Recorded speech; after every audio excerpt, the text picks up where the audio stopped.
idea about the difference between ligand and chelate, isn't it? Chelate and ligand. Yes, sir. Okay. Yes, sir. Then another term is ligand chelate. You are very much now clear. Then complex zones. Have you heard this term? Complex zones. What is complex zone? What is complex zone? Okay. Complex zone.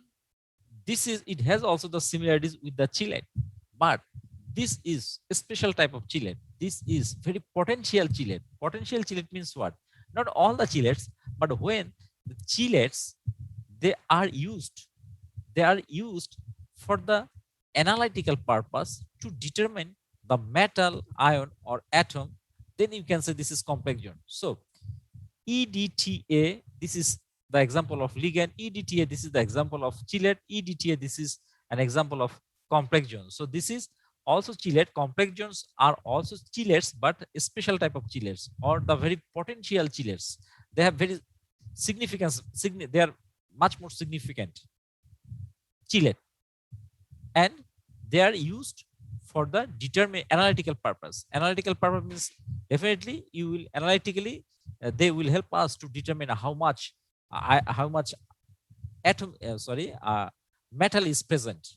That is called complex zones. So complex zones. Now what you will do? My request is you will just already now I have given you the idea what is ligand, what is chelate, what is complex zone, and just go by the book or just browse it or Google it. The difference between ligand, chelate, complex zones with examples. Then you have the very much clear idea. And still, if you have any query or any doubt, you can also post it in the Google Classroom. We will solve it as early as possible. Done. Then the number 5, deuterans. Any idea about deuterans? What is deuterans?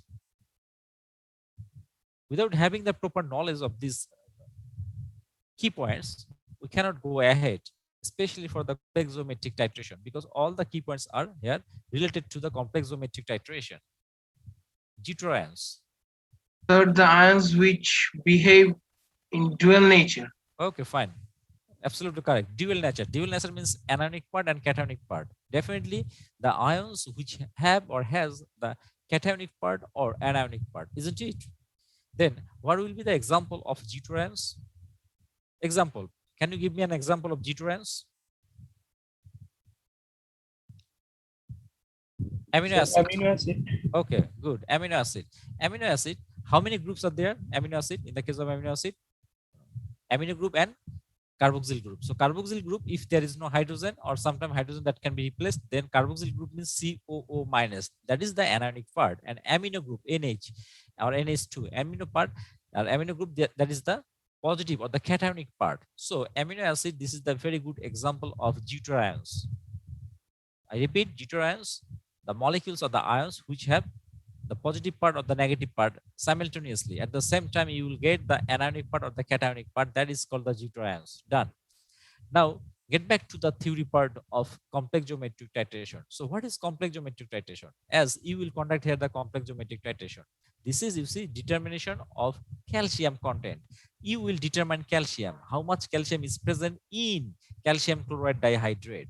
And this is called the complex geometric titration. So you just have a look here. Complex geometric titration, sometimes chelatometry, is a form of volumetric analysis in which the formation of a colored complex is used to indicate the endpoint of titration. So definitely in the complexometric titration, a complex that must be formed. A complex that must be formed, sometimes you will need to add the indicator so that you can easily understand the endpoint. And also sometimes the complex itself will give you the color change so that you can easily understand the endpoint. So this is the complexometric titration. As you will conduct here the complexometric titration, so you must know complex, what is ligand, what is chelate, and what is complex zones. All right. And also when you will watch the video, then you will see how the color that will be changed here. So initially you will get the pink or the purple or the magenta color, and after end of the titration you will see it will give you the intense or the light blue color. So light blue color, when it appears, the light blue color appears, that means you are getting the endpoint. Okay, then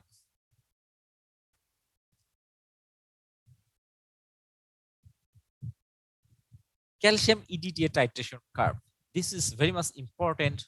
The pH scale. Okay, let me explain why the pH scale or maintaining pH is very much deeper, important for this complexometric titration. Just have a look here.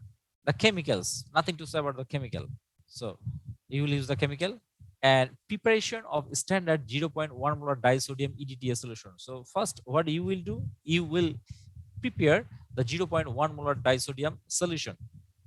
That is the EDTA solution, and you know how to make the solution. Also, you will watch the video. Then calcium chloride dihydrate.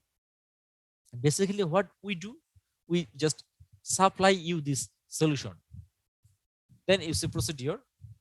Wait out 3.72 gram of disodium. When you will make 0.1 molar disodium EDTA, you have to take 3.72 gram disodium EDTA and transfer it into a 100 milliliter volumetric flask. You have very much clear idea about the molarity, normality, and molality. So you can easily make the 0.1 molar disodium solution. But have a look here, strength of disodium EDTA, that is written here.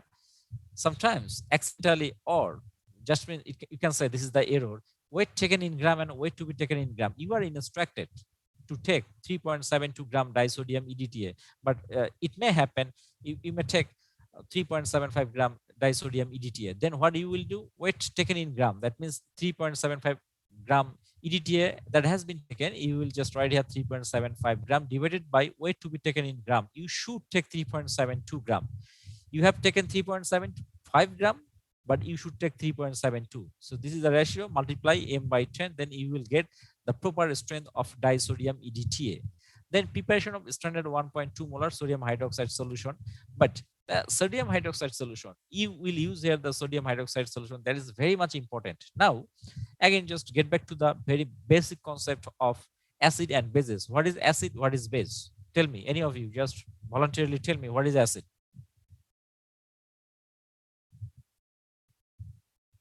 What is acid?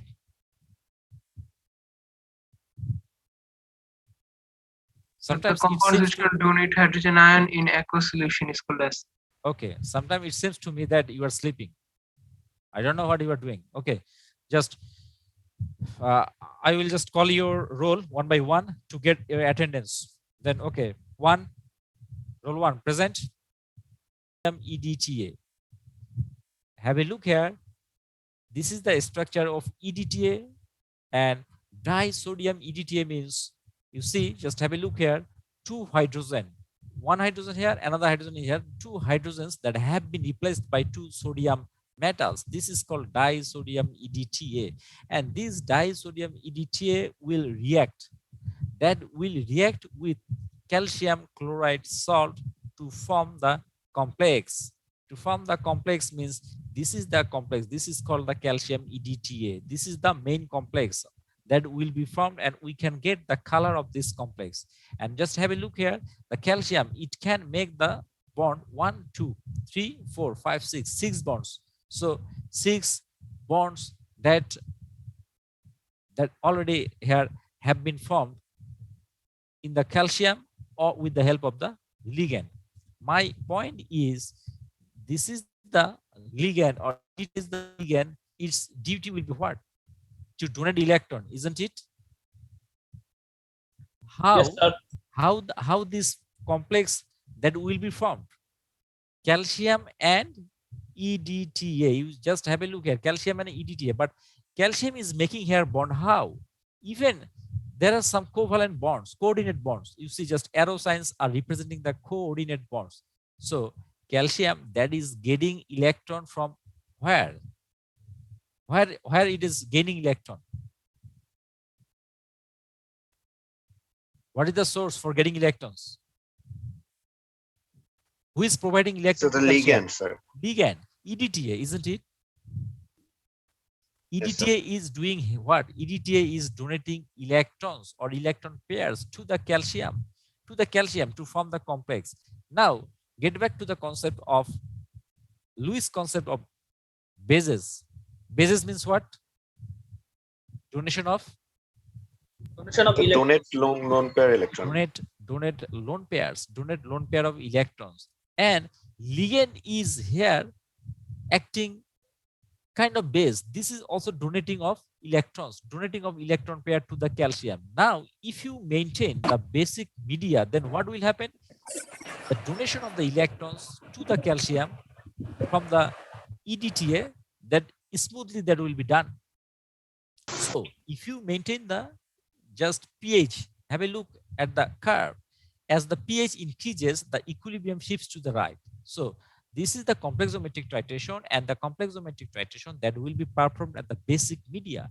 The media or the medium that will help the ligand to donate the electrons to the calcium metal easily. That's why we will maintain the basic medium for this complexometric titration. And you see the equilibrium shifts to the right. Equilibrium means what? So calcium EDTA and calcium and calcium chloride and sodium EDTA. This is the reaction. The reaction will be here occurred in between calcium chloride dihydrate and sodium EDTA. And finally, you see the equilibrium shifts to the right if you at higher pH. So if you maintain the basic medium, then the complex will be formed in a nice manner, and you will just I mean the equilibrium definitely that will shift to the right. So now could you get the point why you have to use the sodium hydroxide, or why you will maintain the basic medium for this complexometric titration? Yes or no? Could you get my point?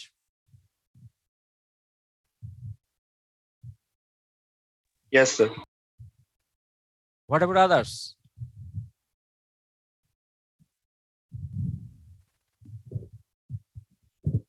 Yes, sir. So you will maintain the basic medium.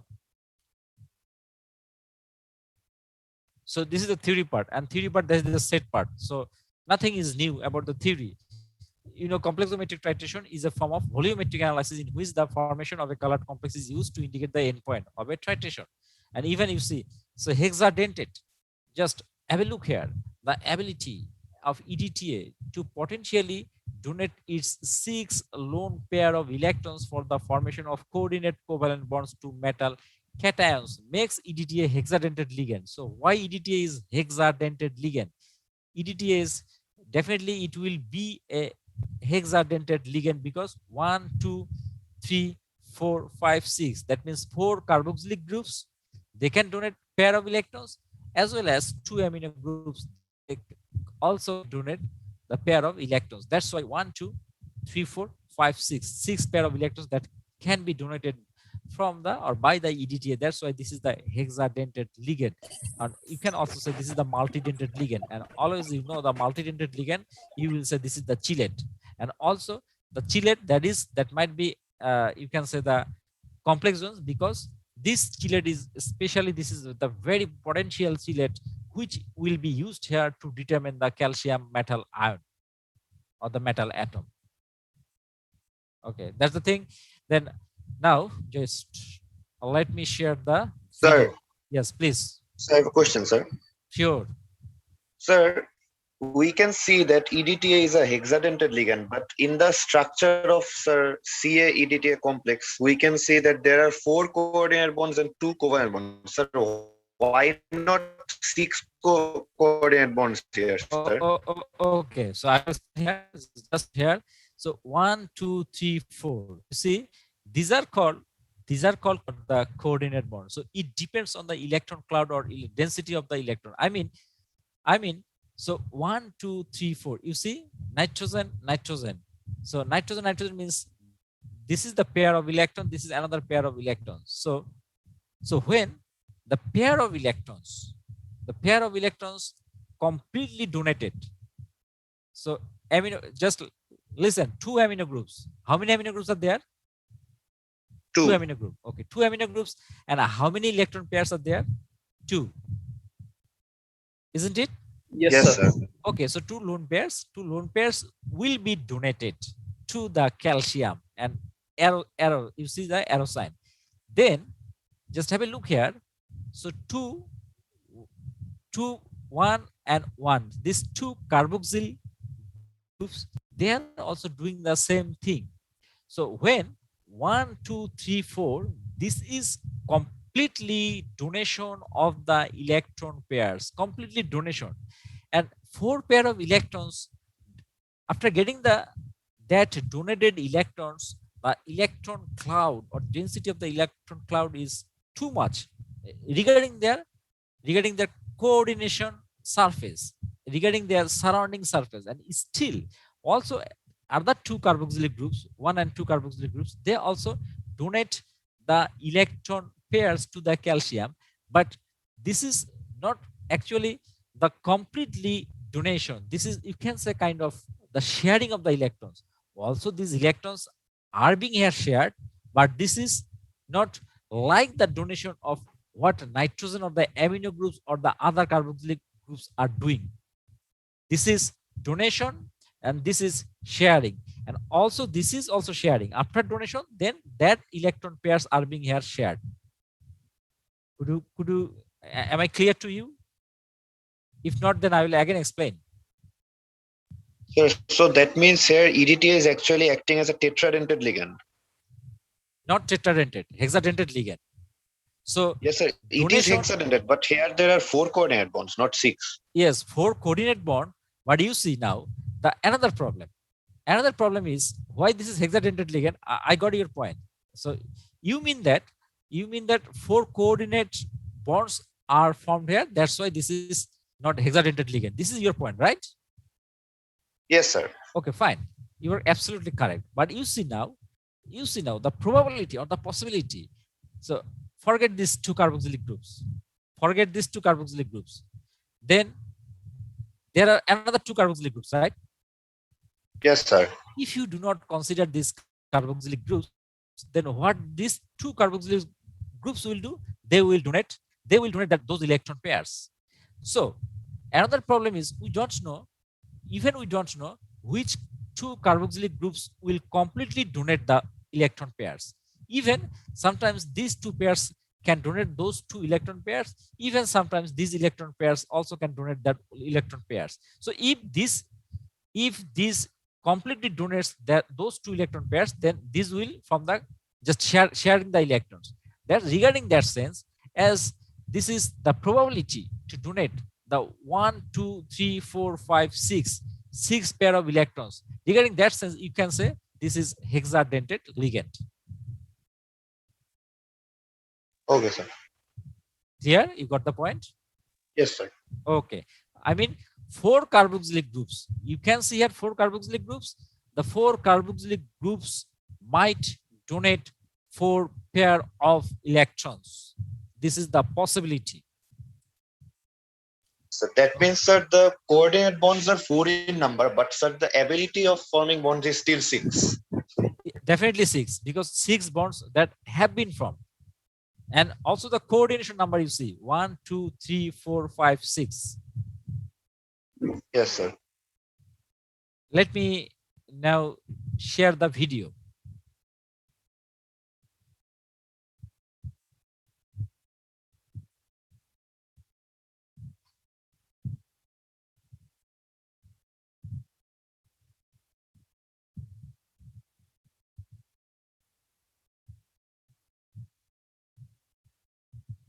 Can you see the screen? Yes, sir. Okay. So the video, there are 2 parts. One is the measuring of weight of chemicals. This is done, and this is, you know it very well, the same video. And after that, the titration part, that is new to you, and you will see how the color will be changed.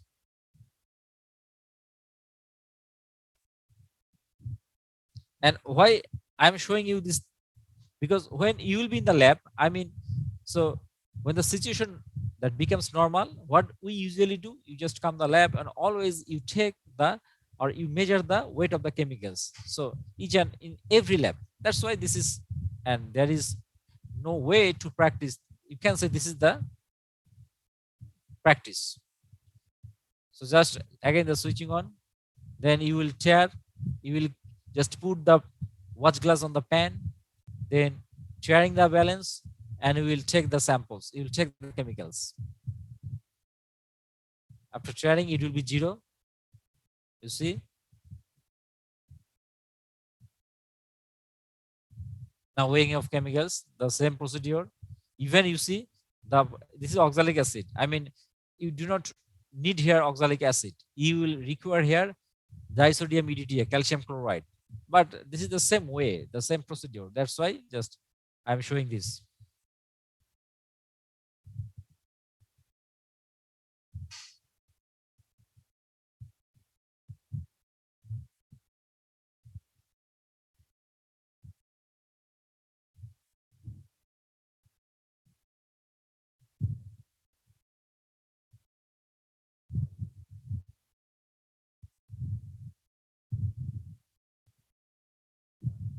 And when the weight that will be very close to your desired value, then you will add the chemicals slowly and carefully.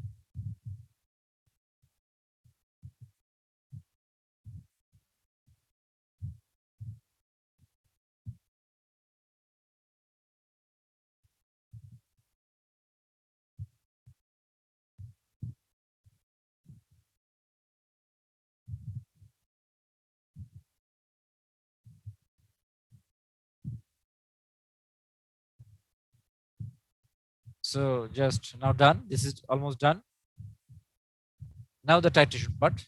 This is new to you. You see, you will take first the calcium chloride dihydrate solution, 10 milliliter calcium chloride dihydrate solution that will be taken in the conical flask.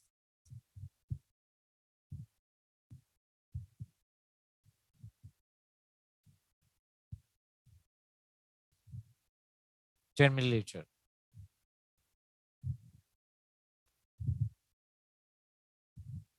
And always in the titration, keep in your mind to always try to collect the last drop of the samples. Then you will get very accurate results. And after taking the calcium chloride solution, this is your salt or sample or the supplied sample. Then you will add water. Even in the, so far I know, in the acid-based titration, we have discussed, sometimes we add water, let's say 20 milliliter, 30 milliliter, 40 milliliter, 60 milliliter, 70 milliliter, but that doesn't affect the titration process because you know the solute of the sample that remains constant.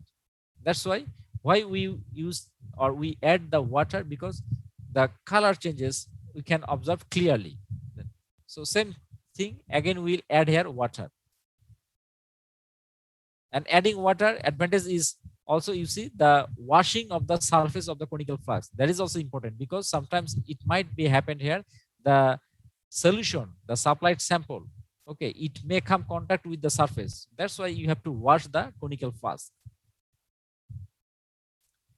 And sodium hydroxide, I have just pointed out here several times why you will make the medium basic, because Lewis concept of acids and bases, you know, the EDTA solution, it will donate electron or electron pairs, and if you maintain the pH, then definitely the reaction between sodium EDTA or disodium EDTA and calcium chloride, that will be positively shifted to the right hand side.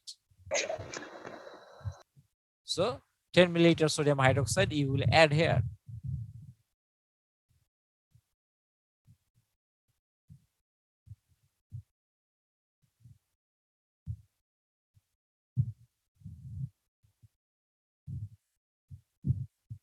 And just have a look here. Before adding sodium hydroxide, how was the color of the calcium chloride or the sample? Colorless. Okay, then you see colorless solution. And after adding sodium hydroxide,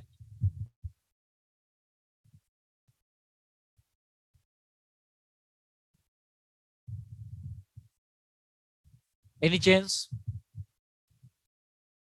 Just wait a moment. Any change now? Can you understand?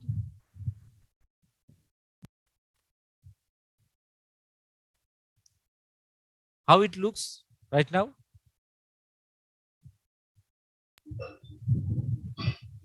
You see again the difference.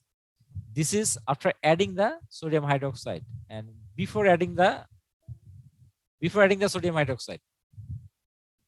Colorless. And after adding the sodium hydroxide, is it bit hazy? Yes, sir. A bit turbid. Turbid. Right. So this is the change. I mean, just notice it. After adding sodium hydroxide, this is bit turbid.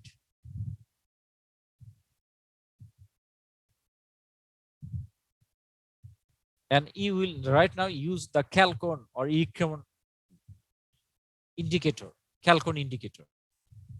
Chalcone, just you will take chalcone 1, 2, 3 drops, enough. And notice the color changes.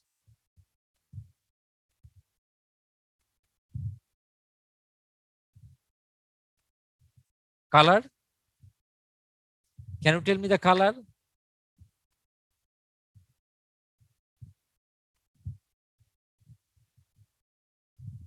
Magenta.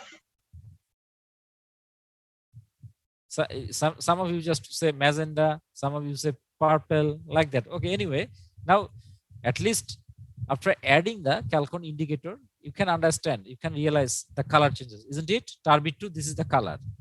Okay, and finally, when the complex, what the complex will be from? What type of complex? Calcium EDTA, isn't it? Calcium EDTA. Here the calcium EDTA will be formed, and you will see the color of calcium EDTA.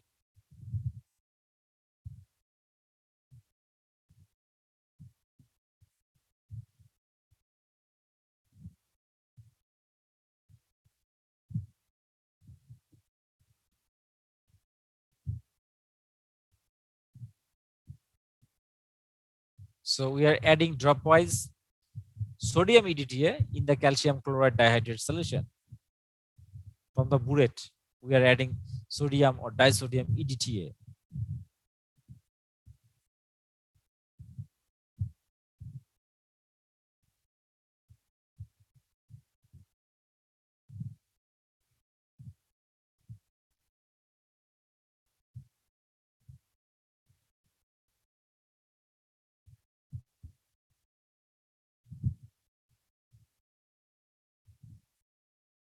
Now carefully look at the color changes.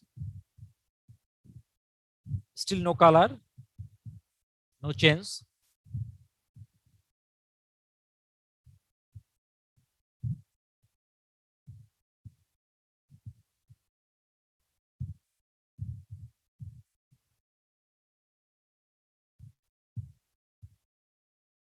Still no change. Now a bit changes.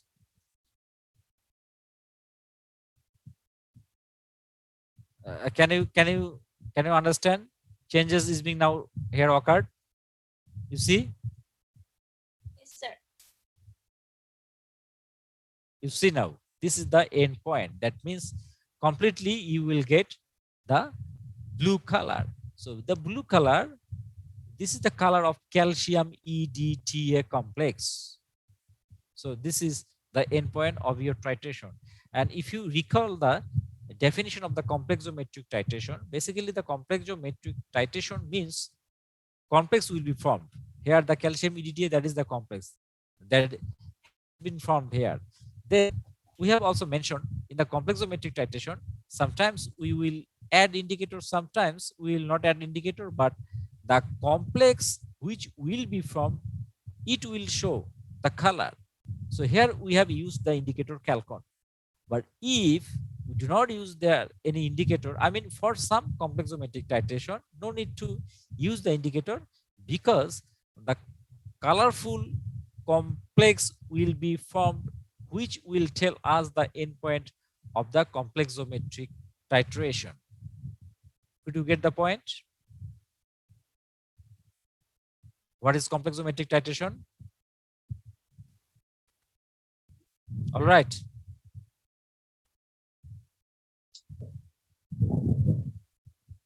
Right, sir.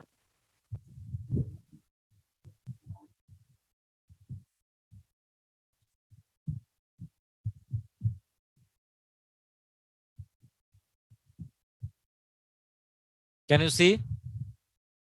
Yes, sir. Yes, I sir. will, I will Yes, upload sir. it in the Google Classroom, but let me explain the table first. Okay, this is basically the observation for your experiment. You see here 1, 2, 3, 4. There are 4 observations. And the second column, that is the calcium, volume of calcium chloride dihydrate. Always you are taking 10 milliliter, 10, 10, 10. This is the fixed volume. You are taking each, and for every observation, you will take 10 milliliter sodium dihydrate solution. Then initial Burette reading and final Burette reading. And in just you will get the difference of the Burette reading. That means how much EDTA or disodium EDTA that has been used for the titration. If you see the first reading, 10 milliliter here, 0.2 to 12.5. So the difference is 12.3. So that's 12.3 milliliter disodium EDTA was used to titrate this 10 milliliter calcium chloride dihydrate solution. And if you look at the tabular format very clearly, you see number 2, 11.9, number 3, 11.5, number 4, 11.4. This is kind of decreasing trend. 12.3, 11.9, 11.5, 11.4, isn't it? So how or why you will get the decreasing trend? This is normal or abnormal? This is not for the EDTA titration. So this is for all the titration, for all the readings. Why this is, it will follow, or it follows the decreasing trend? Apply your common sense. This is not the concept of chemistry.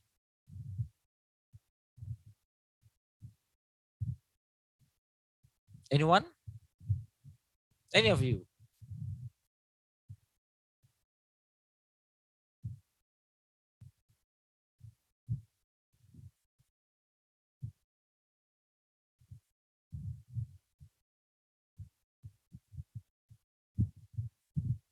Am I audible to you?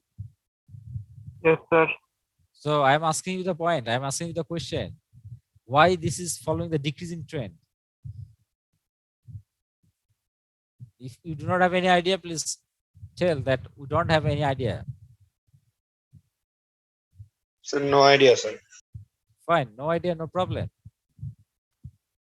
What about the other students? Any idea? No, sir. No idea. Okay. Then I'm explaining. The first one, have a look here. 12.3 milliliter, 12.3 milliliter disodium EDTA that has been used. Okay.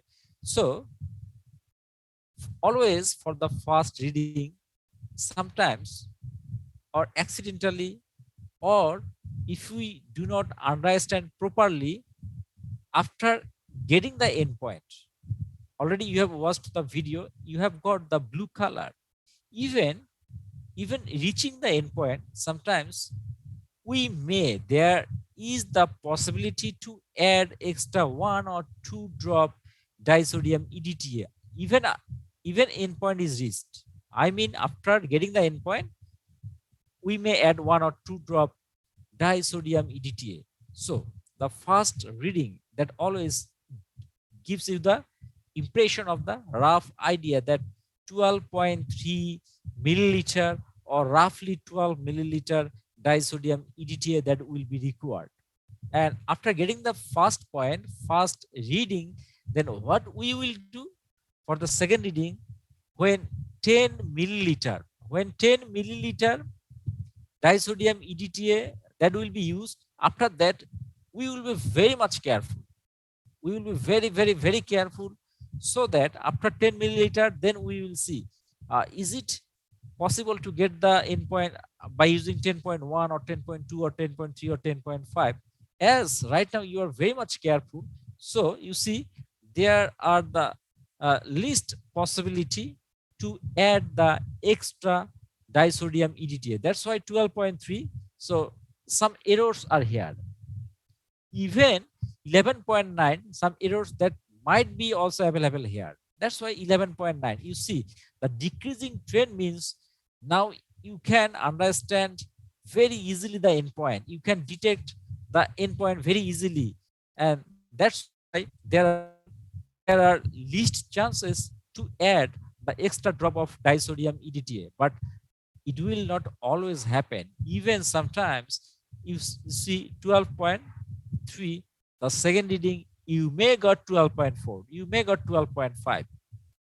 But usually what is the trend? Usually the trend is first 1 or 2 readings will give you the rough idea, but the later on, the 3, 4 or 5 reading, that gives you the very concrete idea about the how much tighten or how much volume that will be required, isn't it?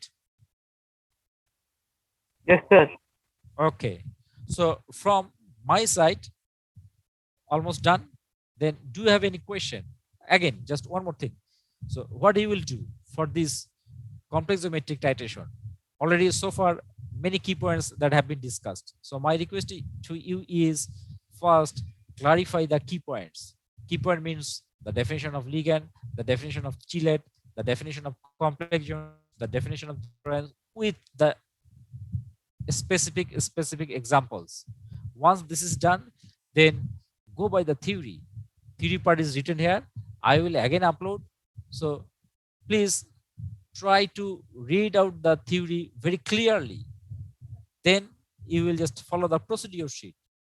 Then finally, when you have the very much clear concept about the theory or the key points of the procedure, then you will go for the table and start writing the lab report. But I am very much sure, if before starting the lab report, writing the lab report, if you have any doubt, please clarify your doubt or question and just post it in the Google Classroom or text me or just text it to your other faculty members. No problem. So any of us will solve your problem.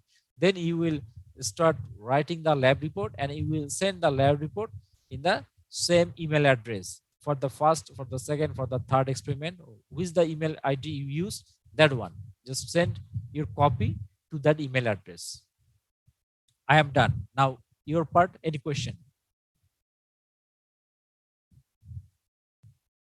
Is there any question? Anything would you like to know?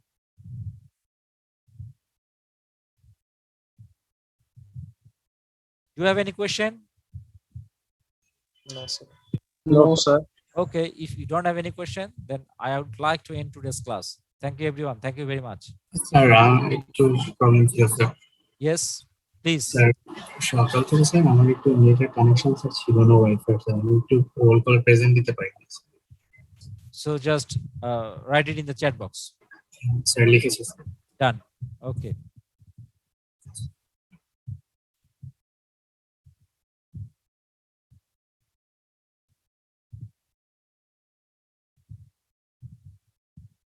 So, okay, this is the end of the today's class. Thank you, everyone. Thank you very much. Sir, Yes, please.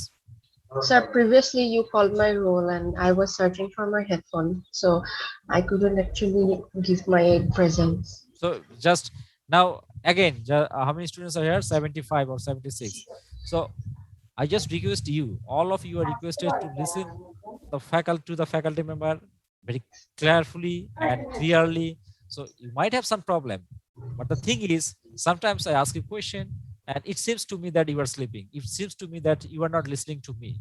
So I am here to learn you something, and we are also here to discuss